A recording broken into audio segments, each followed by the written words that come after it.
say, let me tell you something. This is why I love the people who are in my life, because you just know Ayana might just botch the whole thing, but she's gonna be chill about it. I am. Yeah.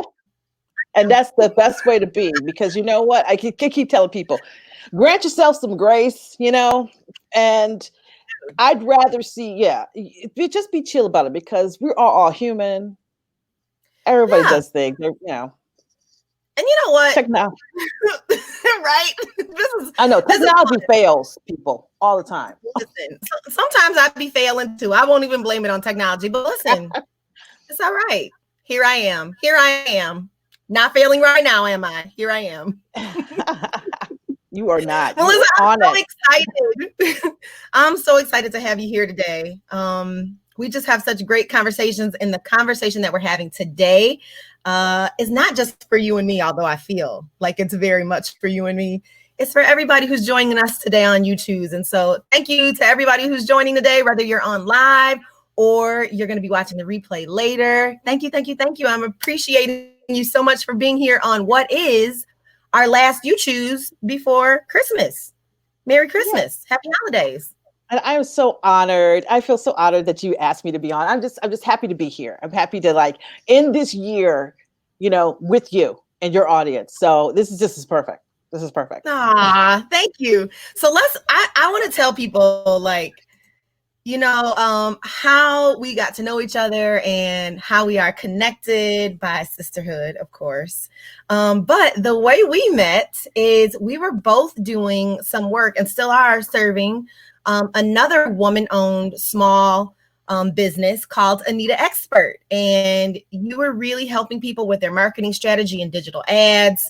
I was doing a lot of help with social media coaching. And we just hit it off, and we've been hitting it off ever since. And you're just amazing. I love your business.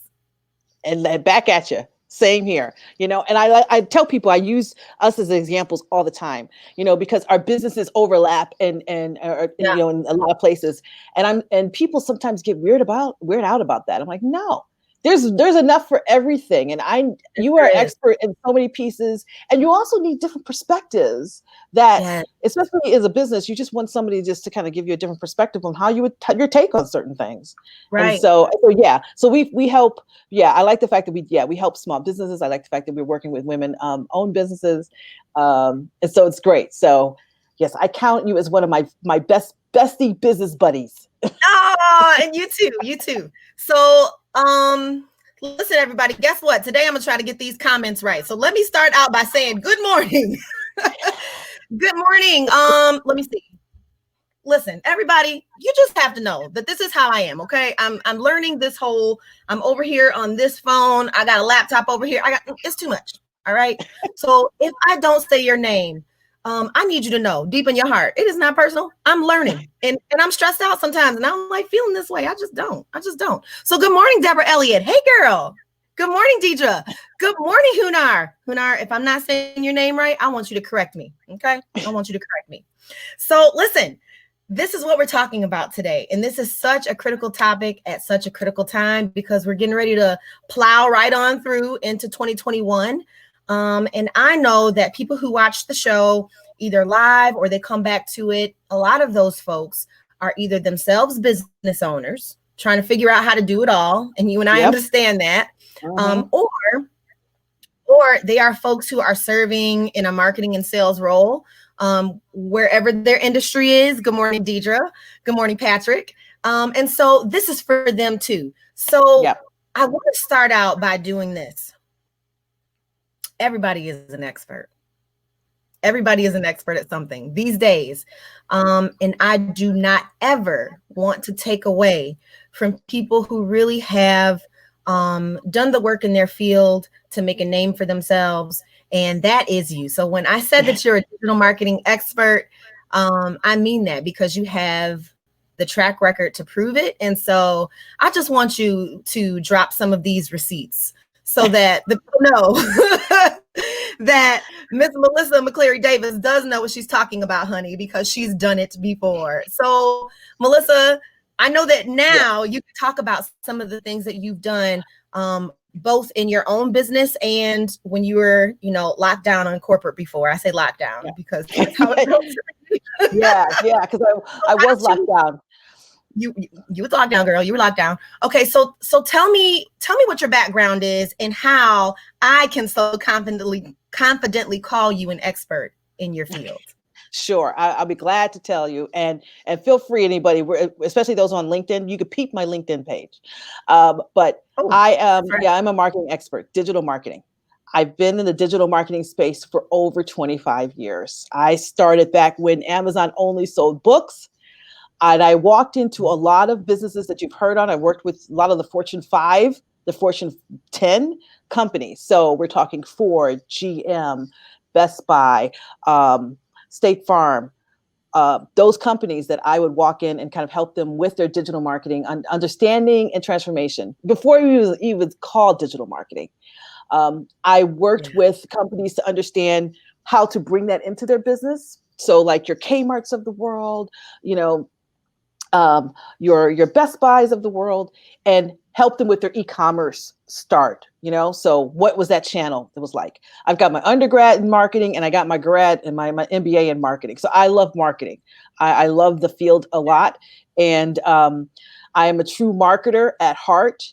And I've taught marketing online. I've taught courses through different universities, undergrad programs, and digital is where I kind of hang my hat. So when people talk about marketing, and there's the traditional side of marketing, I don't do as much in that area like your traditional print or television, but I do everything from a digital standpoint, from a paid advertising to social media to strategy, and as important as that is.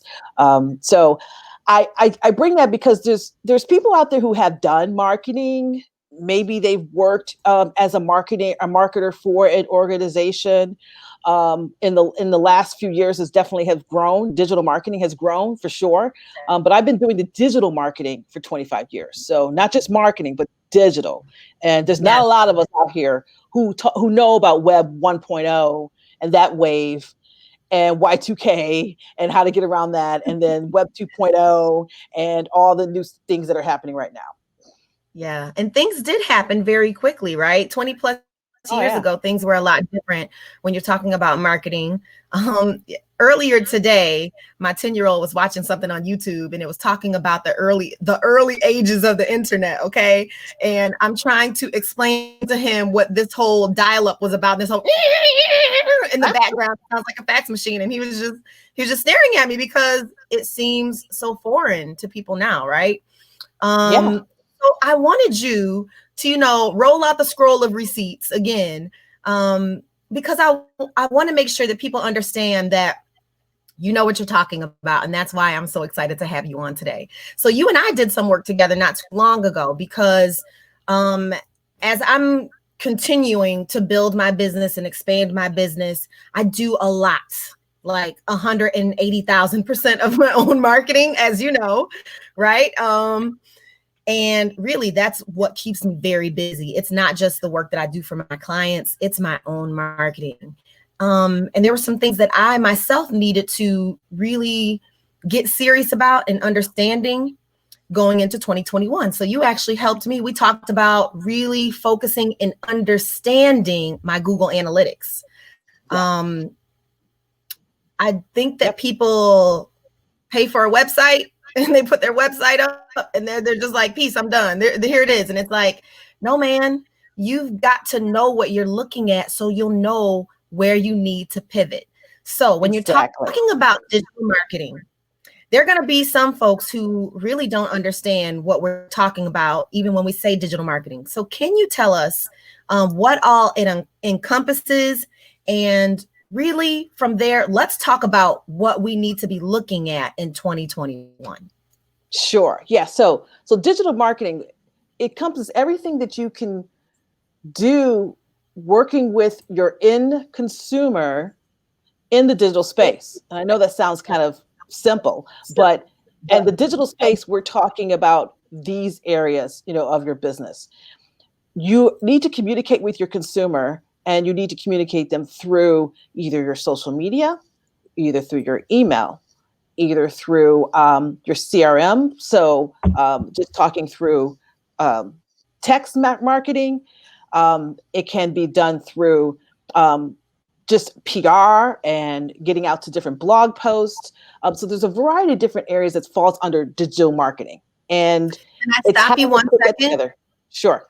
I just want to stop you 1 second because we just said some words that I know some people will not know what they are, and they're just going to keep on nodding like they know what's up. And I only know that because I've been in rooms before when I didn't know what some of these things meant. And you know what I did? I kept on nodding like I knew what was up. And I'm not going to be that person. I'm going to teach the people who might not know. So can you explain what CRM is for folks who are like, what is CRM? Why do I need to know about that? Why does it matter? Yes. CRM, that is, you're right. I'm glad you stopped me because that is, that's a fancy little acronym, but CRM stands for Customer Relationship Management. And the big firms, the big firms use CRM and have like big teams that do CRM work. Customer relationship management really means it's a fancy way of really automating your email communications to your customers. Yes. Email marketing. It is email marketing, and it's also sales follow-up. CRM is, I know sales is a scary word for a lot of entrepreneurs, but in your business, being part of business, if you're selling products or services, you're selling products and services. So you have to look at it from a sales standpoint.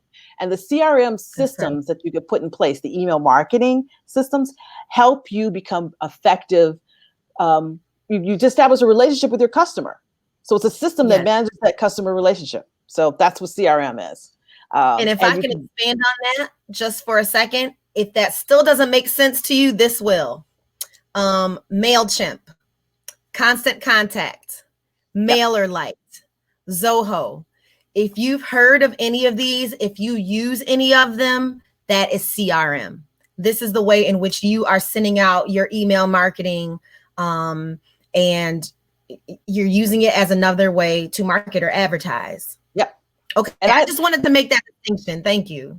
Yes. And I want to kind of, maybe I should take a step back and mention the best way to look at digital marketing is just following the customer's journey online. And what I mean by that is like, if you're a user, everybody buys things. Most people have bought something online once in their lives. And it's exactly, how did they find you? Where did they find you? What did they do when they did find you? And what were the results? That pretty much is digital marketing. You know, it's people who find you online and they buy from you, they interact with you, and you get a result from that. And marketers make that happen for people. So marketers want people to go through that journey and go through it as often as possible. So that's it. Yeah. So in knowing all of that, now in knowing some of those moving pieces and what that means, one of the things that I want to bring up that I know you will also appreciate is during the pandemic, we saw a lot of businesses panic because they had brick and mortar. Maybe there were businesses that had a lot of foot traffic established, but maybe they did not pay attention to their website, and they paid little to no attention at all on social media. Yep. So I need you to explain to the people, Miss Melissa McClary Davis, please tell the people why social media is so important. And for the record, everybody who knows me personally knows I can't stand it. They all know that. Like, they know how I feel about it. But you better know that I'm smart enough to know that I need it for marketing. And so that's how I use it. I use it very sparingly. I use it with mental health in mind, but I use it because I understand how important it is. So you are the expert. Please tell the people. Please tell the people why really understanding and using social media and having a strategy for how you use social media, especially going into 2021. We're still in a pandemic, folks, still in a pandemic. How should they be using it? Why should they be using it? Well, yeah, for sure. Social media, here's some numbers for you. Over 3 billion people are on Facebook, 3 billion with a B. So more than likely, your customers are on, and your partners and your collaborators are on Facebook. And when I mean Facebook, I'm talking Facebook and Instagram. There's over close to 6 billion people who use YouTube, right? And that can be considered social media as well. So the people are there. So you need to get in front of them. And if you want to raise awareness, and the cheapest way to do it is through social media. One, you don't have to Yep. pay for the platform. So when you create an account for Facebook, you're not paying for that platform. Right. So you don't have to pay for the platform. You can create your own. You create your own branding. You can control what you say to that particular group, and you do that through social media. That's why it's so important. It helps with just the awareness level, and awareness is one of the most costly ways to advertise. In Yep. traditional world, that's your commercials on TV. That's all awareness. Yep. But in social media, you could do it. You could do it fairly cheaply, and you could reach and target those people that you want to see your message in an Yep. effective way. And the biggest thing, going back to what you said earlier, the biggest thing about it is there's data to back it up. You can get the Yes. data, and you can see how people are responding to your work. And I'm all about the data, all about Yeah. the data. You can get answers. You'll find out what's working, what's not. So I'm always shocked at the level of people who spend money on ads because they have a budget, which God bless them, right? Because you do need a budget. Like there's some things that we need to clear up because I want to be truthful. I want to be transparent. You do need a budget. Yep. But the amount of business owners that I've personally worked with who say, yeah, we're running Facebook ads or we're over here on LinkedIn, but they never even go back to analyze the data, like boggles my mind. I'm like, if you just want to throw away money, listen, give it to me. Yeah. Give me your money. If you just want to see it go down the toilet, listen, I like to eat. I'll go out to eat on your dime because obviously you have money to throw away. No, you have to be able to look at the analytics, look at your reporting so you know what you need to do. That's number one. The second thing is people still think in 2020, hypothetical scenario, okay? They think I have a small business. My small business has 2,000 followers on Facebook. When I post on Facebook, 2,000 people see what I posted. They still do not understand. That is a lie from the pit of hell, people. That's not how it works. It's not how it works. For all of these platforms, Melissa, chime in because I know you know. Yeah. About 1 to 6%. That's very low. Only 1 to 6% of anything you post will be seen by the folks who follow you organically. So what do I mean by that? I mean that all of these platforms, especially Facebook, Instagram, some of these more robust platforms, it's pay to play. There's no way around it. You can hashtags. There are things that you can do organically to help your reach. But at the end of the day, listen, if you're serious about your business, I don't know a business that doesn't have a marketing budget at all. My marketing budget is small when it comes to ads. Because through your help, thank you, Melissa, I had to really look at my data. I had to look at my website traffic. I continuously look at my CRM to see what made the most sense for me. And so I put my money, my marketing money, I put it somewhere else because for me, PR is very important. And that's a piece of that strategy that is missing is PR. People don't think about earned media mentions. You cannot afford them. You can't afford them if you are a small business. It's hard. It's difficult. Yep. Yeah. You know what? I tell people, especially when it comes to social media and where you put your dollars, social media you could do organically, but you're right. Only, 6% will see that. So that's why you always hear people preach about be consistent, be out there, put something up every day if you can, because you're going against that algorithm that only 6% can see. Right. You know how you could find that out? I know everybody, if you guys have Facebook, you ever had one of those Facebook posts of a friend or a colleague of yours, and it was a birthday post from a day ago and you just saw it, or it's from 2 days ago and you just saw it, and you're like, how did I miss that? Well, because it's the algorithm. It's as how they bring it in. So you're a little bit, you could be delayed in getting messages. And that's the organic piece of it. Where if you do go to like a Facebook, do you also know, if you go to Facebook, you look at your timeline, the second post is always an ad.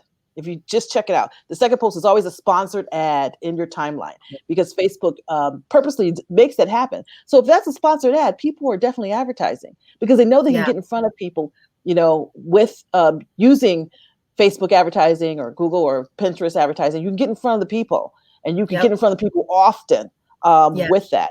And so, my rule of thumb, I tell people when it comes to a marketing budget, in corporations, your marketing budget should be like between 5 and 12% of your revenue. That's like a good rule of thumb. For small businesses, then revenue is like sales. For small businesses, that could be, well, geez, that's all. I only made 100,000 this year, so that's not a lot, and that's okay. The ideal is to put it like you said, put it in a place where you're going to have the maximum benefit from that, where you're going to maximize the return on those marketing dollars to then increase your budget for other things. So I tell people, especially with small businesses, when you don't have a large budget, your focus should be on just using those dollars where you can convert the best. And if you look at your customers and you look at the customer funnel, I always talk about like there's awareness at the top, and that's where you can get a lot of awareness organically. And then there's conversion towards the bottom. But the piece that a lot of people miss is the last piece, which is loyalty. And I tell people, you need to think about it. You always hear some people say like, oh, you have to have the know, like, trust factor in social media, because you want people to know you, awareness, like you, okay, start considering you, and trust you means they convert.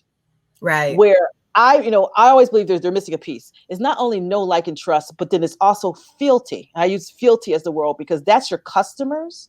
Those are the people who know you the best. They bought from you. They've interacted with you. And what I mean, and they transact with you, whether it is a monetary transaction or some sort, they transact with you. They know you're the best. They are your biggest cheerleaders. They're the ones who will refer you. That's where if you are short on budget, I tell people, move your money towards that group. Focus on those folks. Make sure your email marketing is set up so you can reach out to those folks because they will buy from you again because they bought from you before. So their susceptibility is better. So it's just really prioritizing the dollar.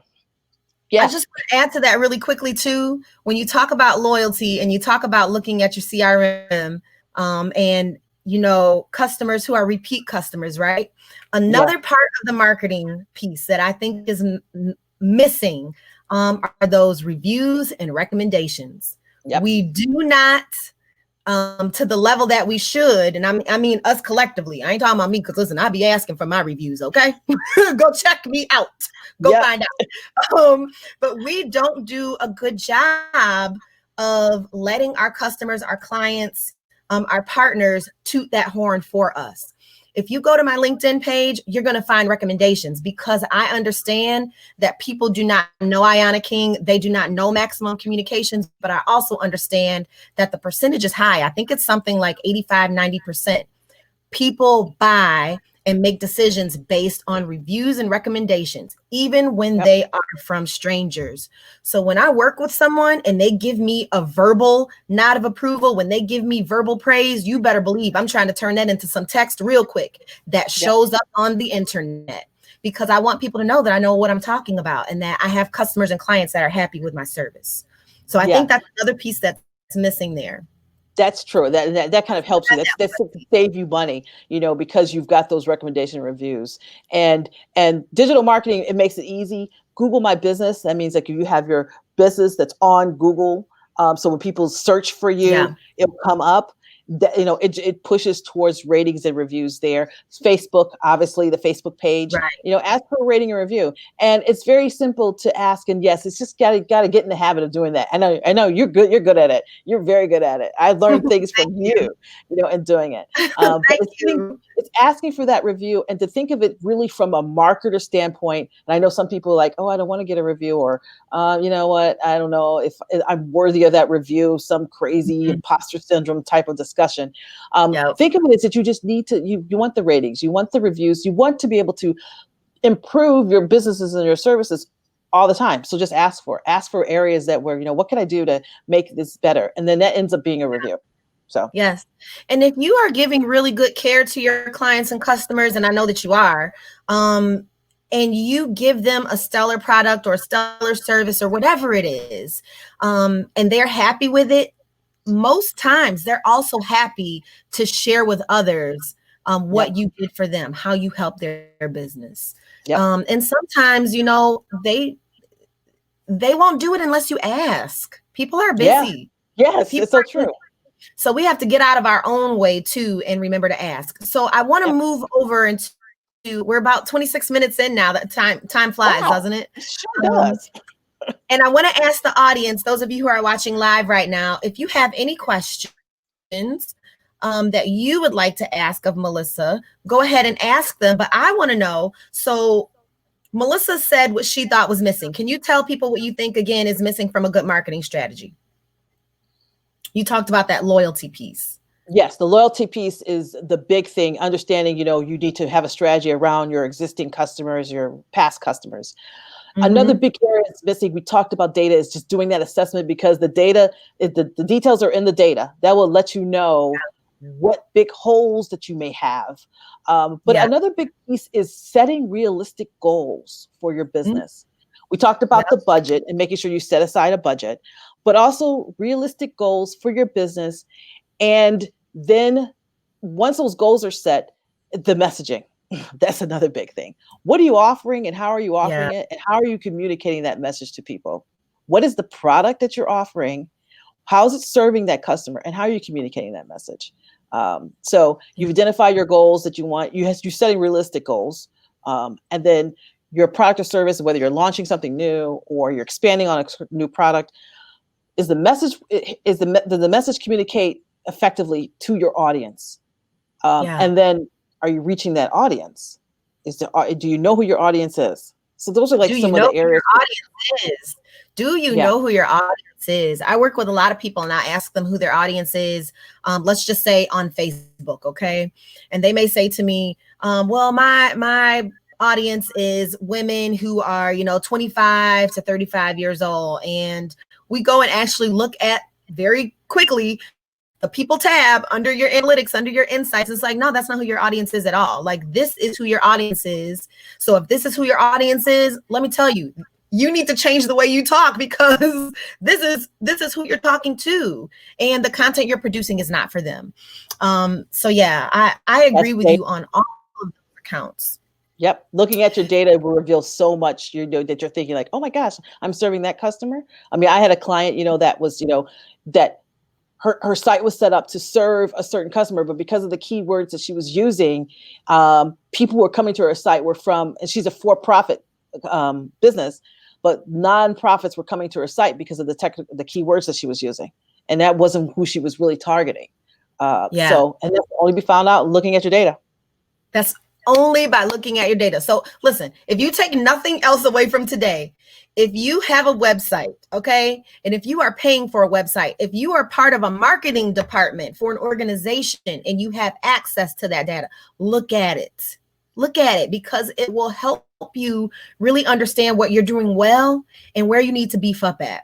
So one of the things that I really loved about the session that you and I had together, where I was looking at the analytics, I had glanced at them before. I had even more than glanced. I had looked at them, but I had never looked at them so thoroughly before. And what I realized was, man, I had hit a goal that I set back in 2018 with my website. My website has since been redone.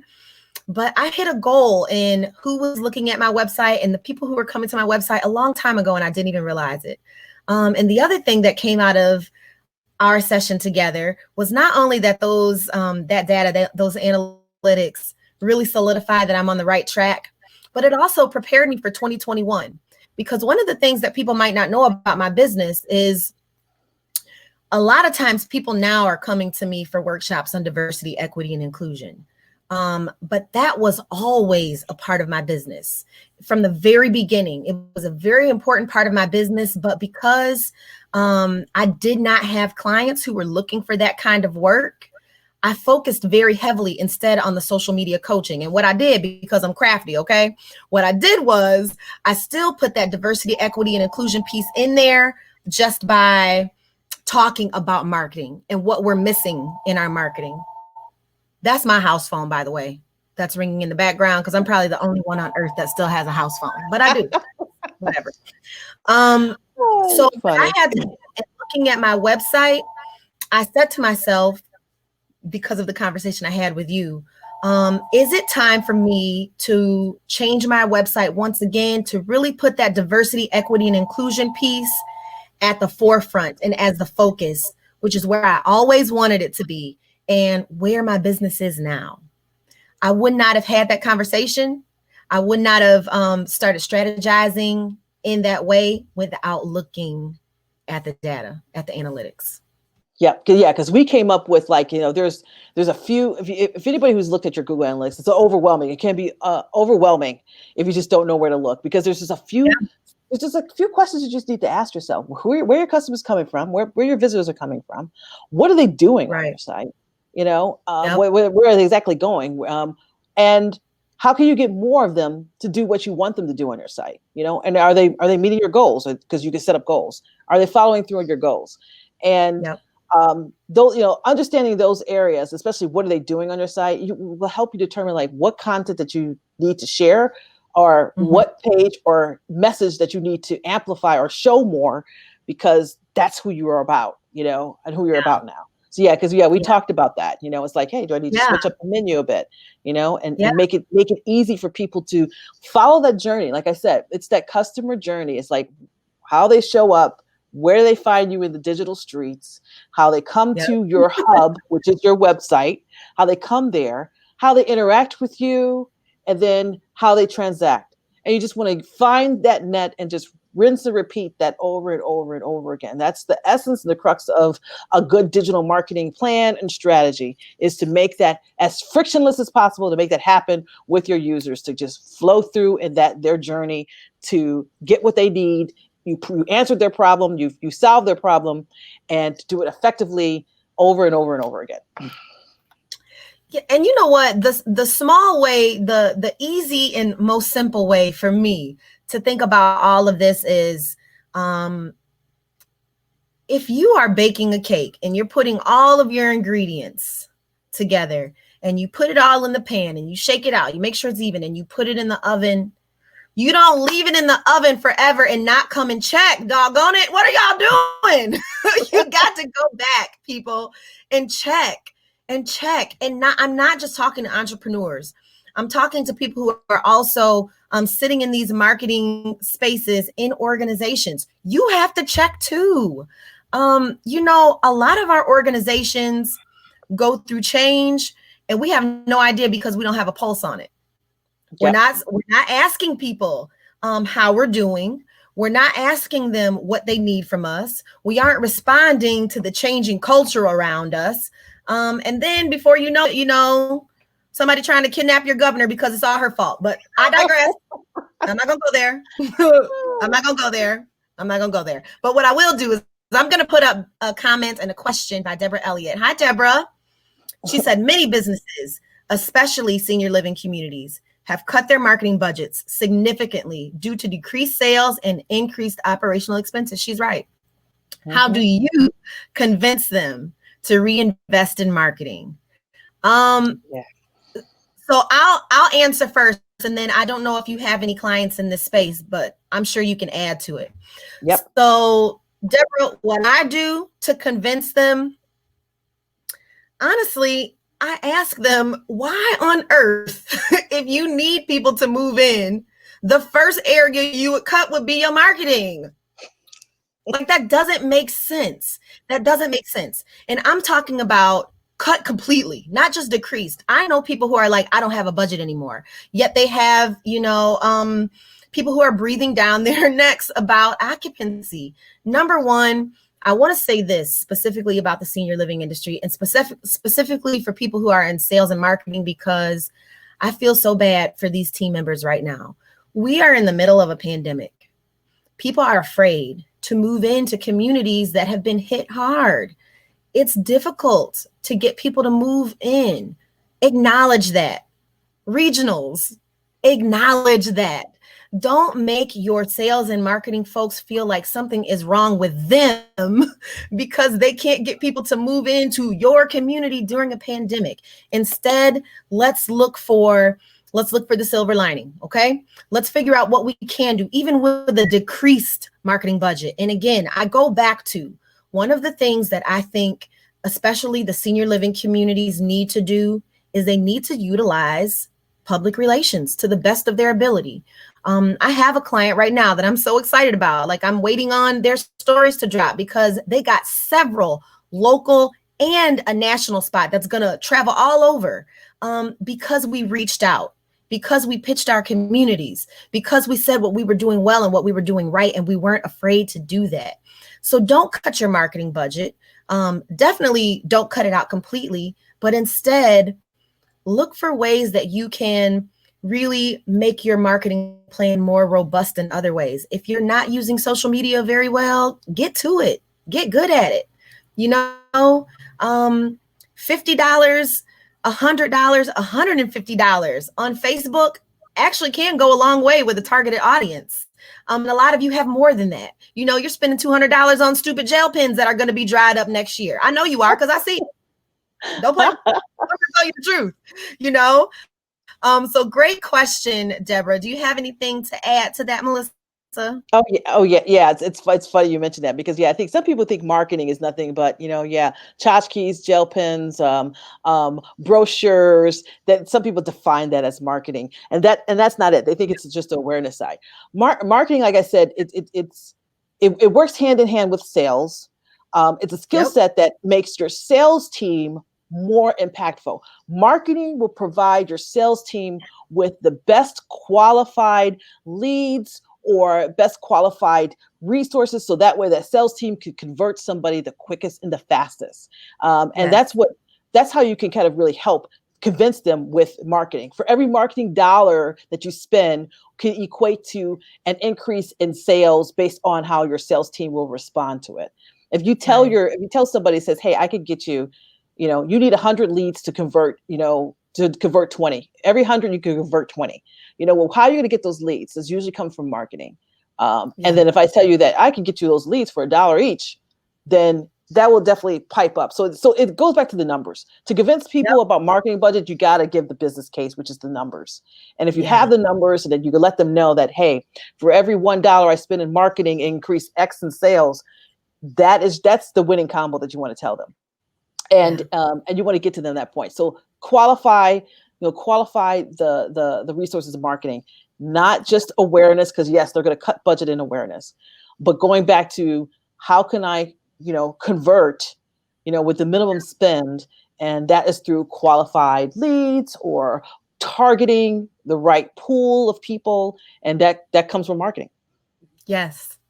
So I want to talk really quickly about my favorite platform, which is LinkedIn, because I have found LinkedIn, and before COVID, so I had been doing LinkedIn. I won't even date myself in that. Yes, I will. I've been using LinkedIn since LinkedIn started, however many years ago. Okay. I've had a LinkedIn profile for a very, very long time, but I did not get serious about using LinkedIn until 2018. And then I didn't start really mastering it until late 2019. And is it slow going for me? I think it is. But let me tell you why I'm okay with slow going. Because for me, I don't like vanity metrics. So I know that some people post, right? And they get, 100, 200 people who like their posts. Let me tell you something. Likes do not always convert to dollars. I'm looking for clients who are ready to do business. I'm not looking for a voyeur. I'm not, I'm not looking, I love that. So first of all, I love the engagement. It's not the likes for me. I like the engagement of it. And then I have to play catch up, right? Because I already told you how I feel about social media. But I enjoy the engagement of it. And I use that to build relationships and to connect with folks. I'm very deliberate in who I connect with on LinkedIn. And I don't always accept every request because it's not important for me to have 10,000 followers or connections if 7,000 of them will never do business with me? That doesn't make sense to me, you know? So I'm very deliberate in how I use LinkedIn. And for me and to me, LinkedIn is the most valuable platform for connecting with other professionals. It is. I know people sleep on LinkedIn. Sorry, Facebook, you know, whatever. I just think it is highly valuable. And for a lot of us, we have to know where our audience is. And, you know, when I talk about diversity, equity, and inclusion in the workplace, I may get folks on Facebook who want to talk about it. But in the business community, for me, in my experience on Facebook, is that it's rare. And I network in business circles. I'm part of business organizations. They ain't there. They don't want to talk about it.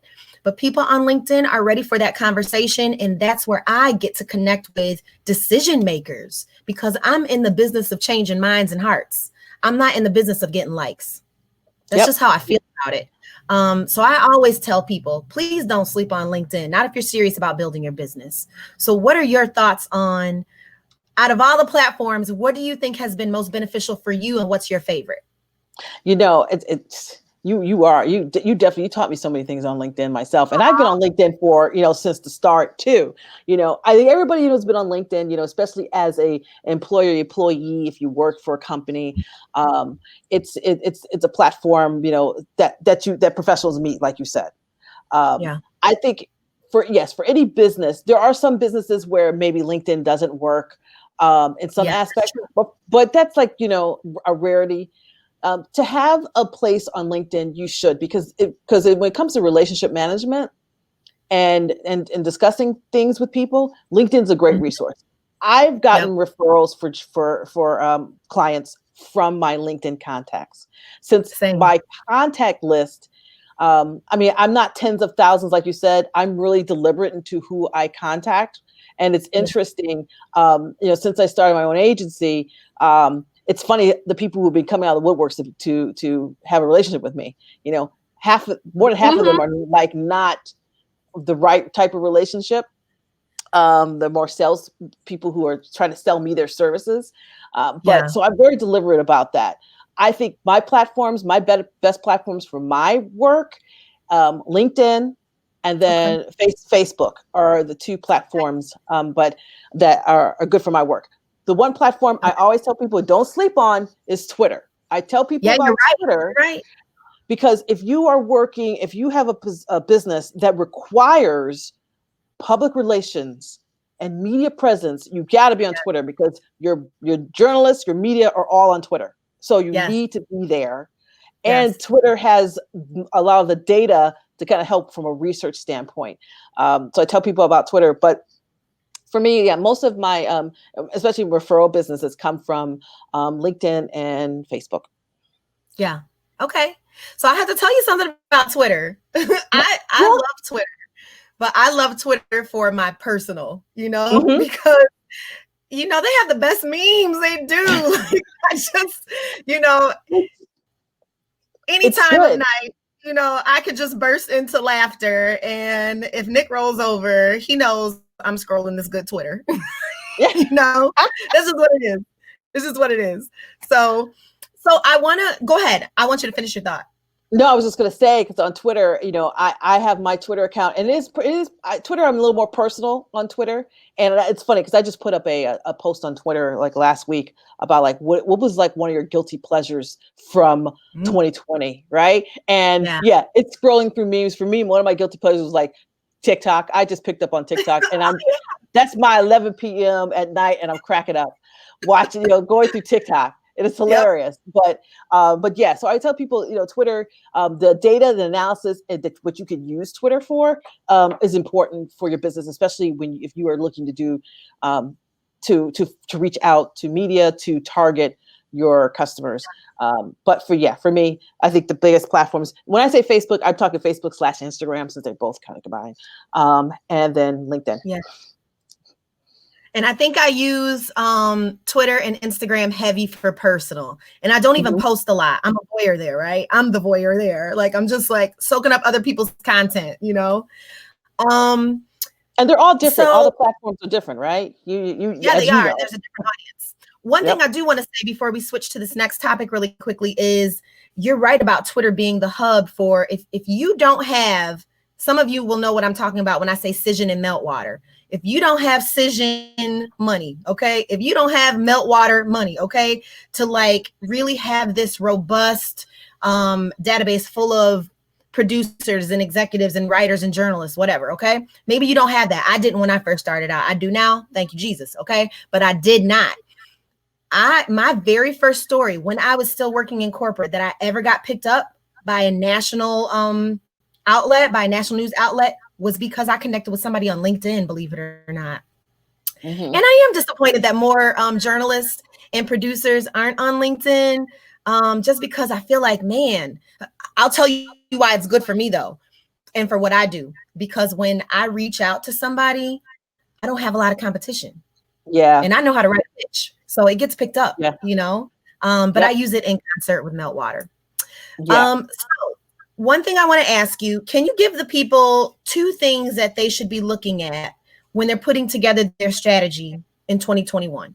What are 2 things that everybody could do, whether you are an entrepreneur and you're just starting out, or you're an entrepreneur and your business has been booming, or you are somebody who's on a marketing team and maybe you're looking to really create a strategy that works for your organization in 2021. What are 2 things that all of those folks can do?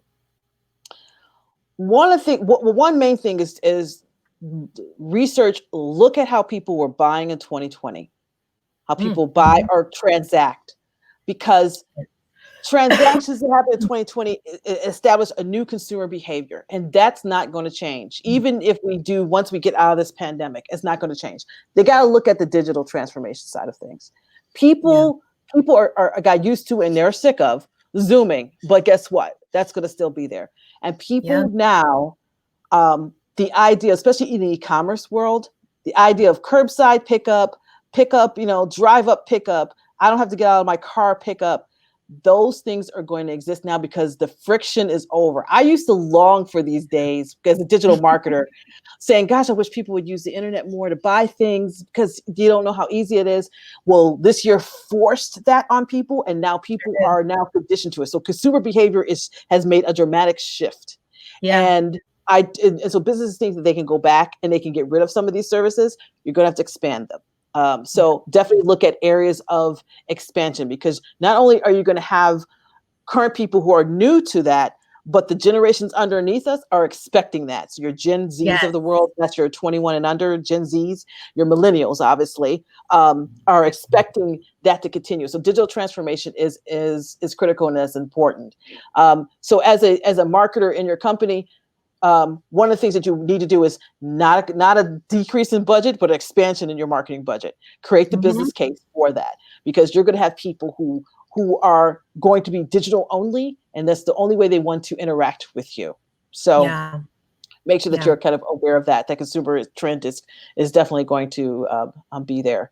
And if you have challenges because your budget was set this year and yet you had to transform people, and maybe you do need an updated website, you need to create an easier flow, that's something to think about too.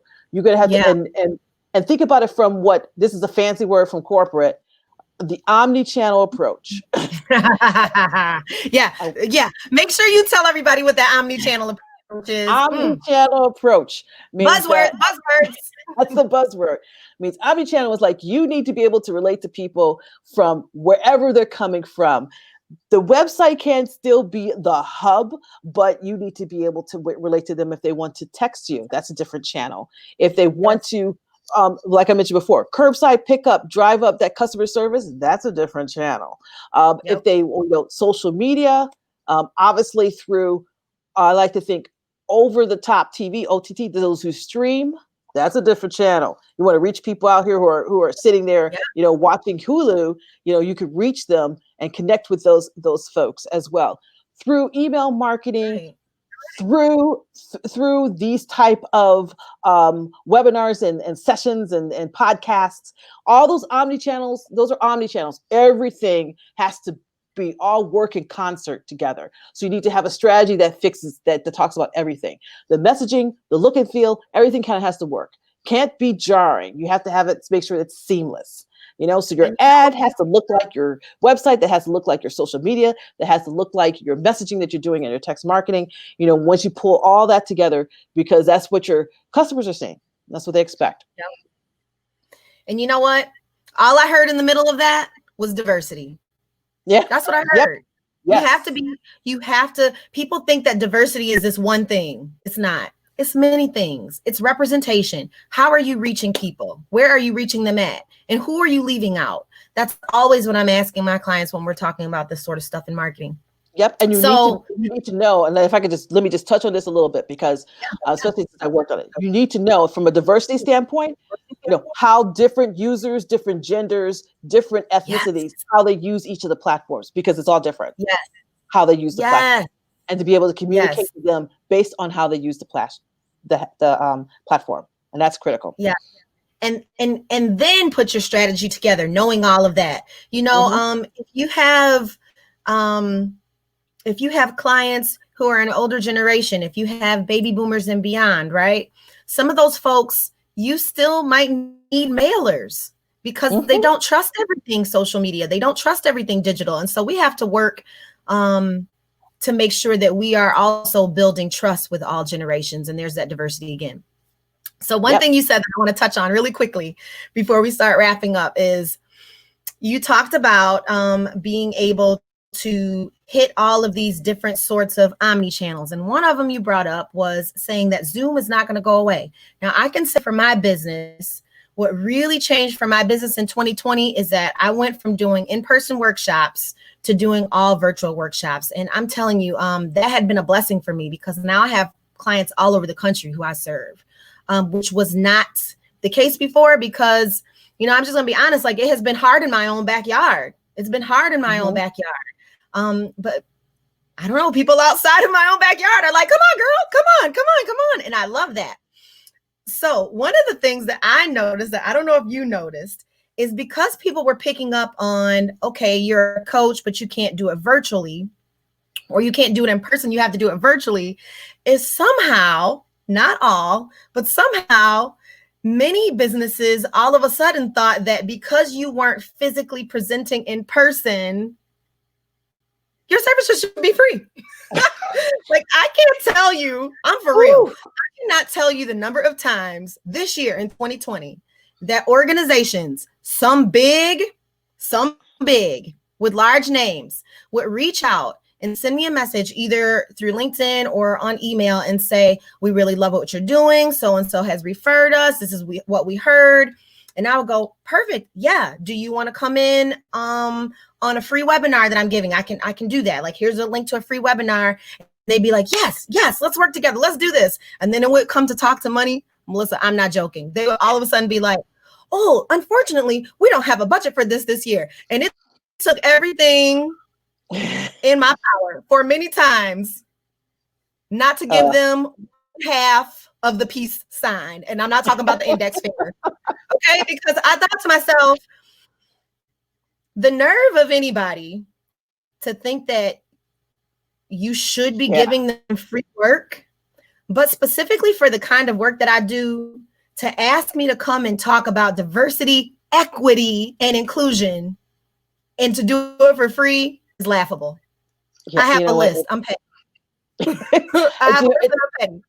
It's funny. It's insulting. It's like, what was it? It was in the news about, I think, what Tiffany Haddish, they wanted her to do a free hosting, for Grammys. Yes. And you're like, because people see technology as vaporware, they think that it's free. Yes. And there's a cost to all the technology. There's a cost. There's servers that people got to pay for. It's the reason why you have monthly subscriptions for server, things like that. Right. But the critical thing is that no matter how you're doing it, especially when it comes to conferences and in-person versus online, you're providing value. You're providing value. Yes, they're at conferences in person. You're not paying for the meeting space, or you're not paying for the food or something like that. Sure. All right. So you don't have to bank that into your ticket price. But online, there's a fee for everything, especially if you're providing value for your service. If your service is a value, then you should charge for it. If it's not a value, I don't know what you're doing. So your services and what you offer has to be a value. Yep. Let me tell you something. Yeah. I pay for this laggy stream, okay? I pay for this laggy stream. It's mine and I pay for it. Yep. It is. And second, you need to pay me for my intellectual property. When I put something together, when I'm talking about experience, when I take the time to sit together and organize something to share it with you, it ain't free. Yeah. It ain't free. Yep. It ain't Yep. free. And if you want to get it for free, God bless you. I hope that you will find something of value, but not with me, you're not. And I had to say that. I used to be afraid to say that to people, especially starting out in 2020. I don't even want to say what I was doing workshops for because it's embarrassing. But man, you're not gonna get that price no more. Ever. Yes. Especially, you're putting all the hard work in your intellectual property and you're creating this workshop for people. Yeah, you should be paid for that. Now, I know that But there I are have those to people. market. Yep.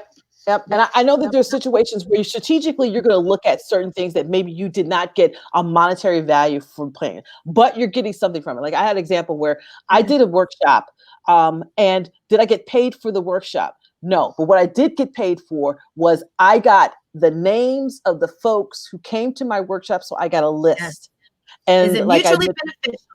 it's beautiful. Yeah. Mutual beneficial for that. And Yeah. making a list or having an email list, your emails addresses is basically quantifiable. That is where you will really be able to forecast your revenue, and the success Yes. of your business is tied to the number of people on your email list. Yes. I'm gonna say it again. In order for you to forecast your revenue for your business is tied to the people who are on your email list only, not your followers, not people who like your posts, That's not right. the number of views you have. It is your email list. And so I tell Yes. people, highly recommend that. You have to think about it and look at growing that list and whatever you can do to make that list bigger. That's right. So another takeaway, if you don't have an email list in 2020, you better doggone sure be putting one together for 2021. I know my list keeps growing. And you know what? I used to get really like in my feelings when I would see somebody unsubscribe. I'd be like, never mind 23 people that signed up. That one, I would be like, whoa! But you know what? I thought to myself, I had to change the way I was thinking, Melissa. I thought to myself, that's one person that knows that we are not a good fit for each other. And now I can focus on those folks who are. So that's the other thing that we have to think about. We have to, mindset has been really big for me this year, and shifting the way that I think, shifting in what I respond to and how I respond to it and who I respond to, and really just trying to work smarter and not harder. Hard work, I'm no stranger. But man, I want to work to enjoy myself in my life. I want to work to give the way that I want to give, not so that I can tie myself up in the corporate change that that I was wrapped up in. I don't want that. And for a long time, especially in 2019, going into 2020, I was doing that to myself. And I said, nah, this is not the way I want to work. This is not why I started a business. I realized that I'm a workaholic. I'm working on that. It's hard when you enjoy what you do. But that's something that I'm working on. I think that's the nature of any entrepreneur. We're all kind of workaholics. That's why we get into it, because it's simple, but it's not easy. You got to work, right? Yes. So I want to ask you, in wrapping up, this has been such a great conversation, by the way. I'm a fangirl. I am. I'm such a fan of yours. So in wrapping up 2020 and heading into 2021, I've been asking some variation of this to all of my guests. What are you looking forward to? Are there any big changes coming up? Are you getting focused and serious about something in 2021 that maybe you neglected in 2020? Yeah, you know what? I think all of us are looking to turn the page in that calendar. We're just looking for 2021 to just give us new life and new refreshment. One of the things that I am doing, it's personal, has nothing to do with business, is the fact that it's some of the annual people think that 2021 is the true start of the new decade. And so I am starting the new decade fresh. I have locks. I'm cutting my locks off. I just want to, it's been like 20 years. And so I just want to put 2020 behind me, but also just look at the decade and just kind of just really make a pivot and make a turn of the corner. Especially, going into my business full time for that second year, and just really to taking some of those lessons I learned this year and growing from that. I'm looking to become, like you said, more efficient. I have a good stable of clients, obviously looking to increase my client base. That's something I'm looking forward to. I'm going on a personal retreat starting next week, where I'm taking a day for myself. I got an Airbnb, girl. I am just going to focus on a couple of things. And this is what I teach. I focus on the key messages I want for the next 90 days. And what do I want 2021 to look like, from a forecasting of revenue standpoint. So it starts though with cutting my locks off. That's the I love that. I would do. I love that for so many reasons. When you're talking about transformation and rebirth, I remember when I was pregnant with my son in 2010, I wanted to go natural. I had been waffling about it back and forth. And I remember what it was like to cut all my hair off. And I had this teeny weeny afro for so long. Go back to Facebook and check the images. Okay. It was this short. But man, it was so freeing. So I'm excited for you. I'm excited. Yeah, it's a page, it's a chapter. I think, everybody kind of goes through in life where it's a new chapter, a new season. And so, just going to embrace it, so. I'll tell you what I'm going to do. I need to make more time for some drumming, man. My husband. Oh, yeah, I've seen that. Yeah, I've seen that. Go, if you guys haven't checked her out, go scroll, find her timeline in LinkedIn. This girl is a great drummer. She's a great drummer. Listen, it's something that I love and it's good for me, but we got our basement painted. First of all, I have to say that my house was built in 1890. Okay. It's old, but it's old and beautiful, and it's mine. It's our family home, but our basement is like a dungeon, legit. Okay. So we had to have the basement, which means I had to move stuff around, and I just never put my kit back together the way it needs to be put together. It needs a rug under it.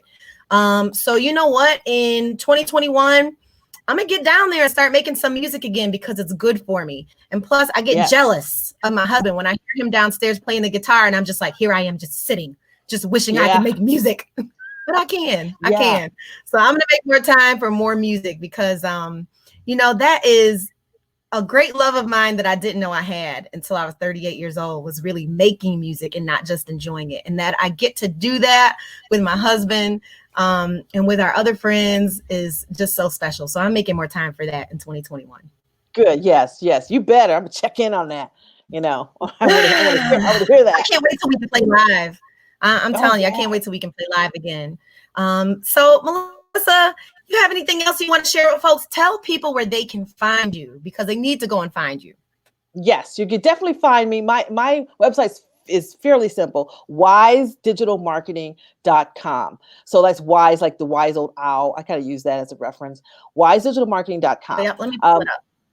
And if you are interested, or if you need help in really looking at your analytics, I put on, just as a labor of love. It's relatively cheap. I only charge like $40, but I go through and help people set up their analytics, get everything going, so you know which report you need to do.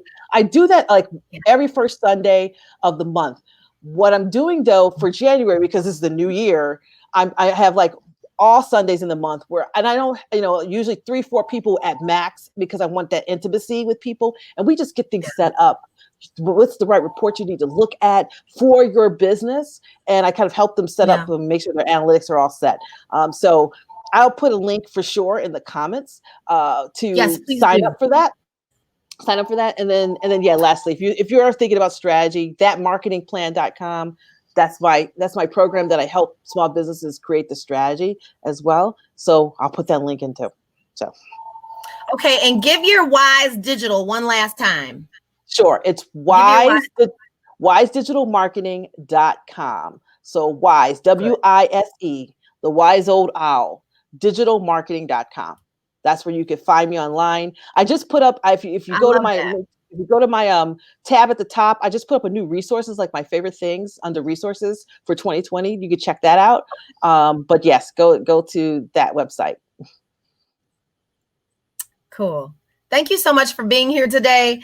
Listen, if you're looking to host workshops on diversity, equity, and inclusion in the workplace, if you're looking to learn how to do some social media strategizing, I've got my own workshops coming up. I'm now booking for 2021. Go ahead to my website at Maximum Communications, getmaxcoms.com.